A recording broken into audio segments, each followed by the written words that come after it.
Today I had a little phone call with another Aussie who's got a Firebird who's doing a really awesome job on it. I won't say much about it because they're going to be video and YouTube and the whole thing, but it's a beast. So I got a question today: how did I fix the alternator problem? One of my earlier videos, you might notice I tried a high mount bracket. It didn't work. Now here's the problem you're going to encounter when you put your alternator in. You'll find, because of the engine mounts and the position of the engine, the rear of the alternator seems to want to strike the actual chassis, that cradle. So how did I get around it? Okay, a bit of investigation, and I realized that I couldn't reuse the original alternator that came on this particular engine, which for you Americans would have been a Pontiac GTO. In Australia, it's a Monaro, or all those Commodore vehicles. So what we found out and realized was a straight bolt-in job that matches is the 98 to 2002 Camaro alternator. It literally bolts straight in. I'll just show you something down here. You get a sort of look at it. There it is. So it bolts straight into place. No messing around with extra brackets. Keep the original. The back of it, which is very hard to see, and I do apologize, you can kind of see.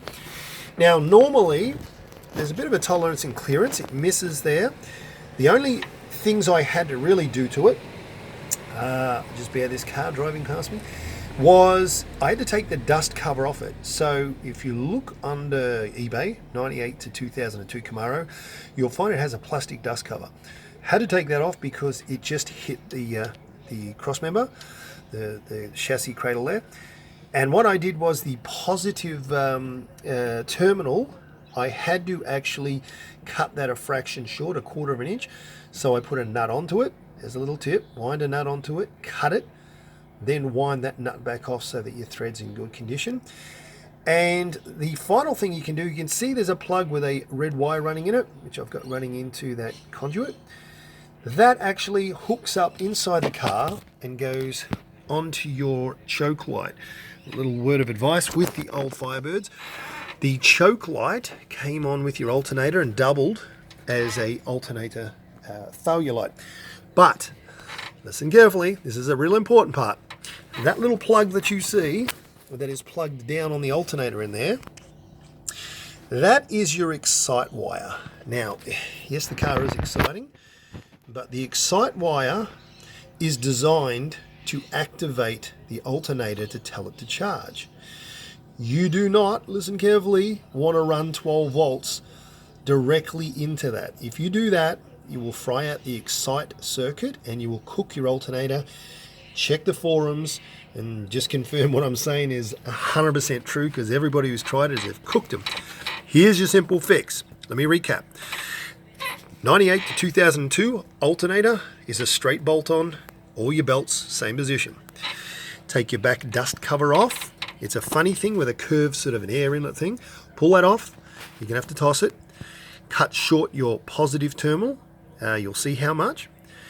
Then you need to add a wire, so you trace back into your engine bay, to your cabin, the choke light wire, and here it is. You go and buy yourself a 470 ohm resistor, and you simply solder it in line. So you take that line, you solder it in the right direction. I think they are polarized, I forget, but solder it in. Before you do that, put some shrink tube, and then once you've soldered it, put your shrink tube over it. What that will do is, when the choke light comes on, it drops the voltage, and the 470 ohm resistor will help bring your voltage down to what that excite circuit requires so that your alternator functions perfect. And the really cool thing about it is that your voltage gauge will be accurate. I've double checked that both on my gauge, also on my OBD2 and my multimeter. So I can tell you now it works perfectly. 12 months later, I have not had one single hiccup with that bad boy. She has run like a charm. And as I said, it bolts straight in, and there's your thing. So, one last time for you guys who might not have memorized it, 98 to 02 Camaro alternator, Look for the one that has a plastic backing, and it'll have a little scoopy sort of thing coming out one side. I will add a link on the bottom of this description. You can see where it is. And you'll need a 470 ohm resistor. Find your choke wire, take that, solder that in line. You'll buy a little plug. If you've kept some old plugs from your conversion, you'll find they're a standard plug. You can pick them up at auto shops. You want to connect it. Note carefully where I've plugged it in. That's the second one closest to where I am. That one is the activate wire. So if you do not do that, or if that plug comes undone, you're going to notice your alternator doesn't charge. How do I know? It happened one night, it came unplugged. I just pushed it back in. So there we go, to Tom out there who's got a beast. Oh my goodness, I cannot wait to, when he says I can show you some photos of it. That thing is an absolute monster, LS3, the whole works. And it's 78, I think. Oh, killer. So you guys out there, once again, thanks for watching the video. There's your alternator issue, sorted out, no problems. Over 12 months later, running like a charm.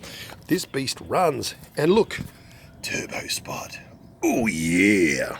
Oh yeah. See you guys soon. Ciao for now. Hey, don't forget, click like if you like this and subscribe, and I'll let you know what's coming up soon as well. Ciao.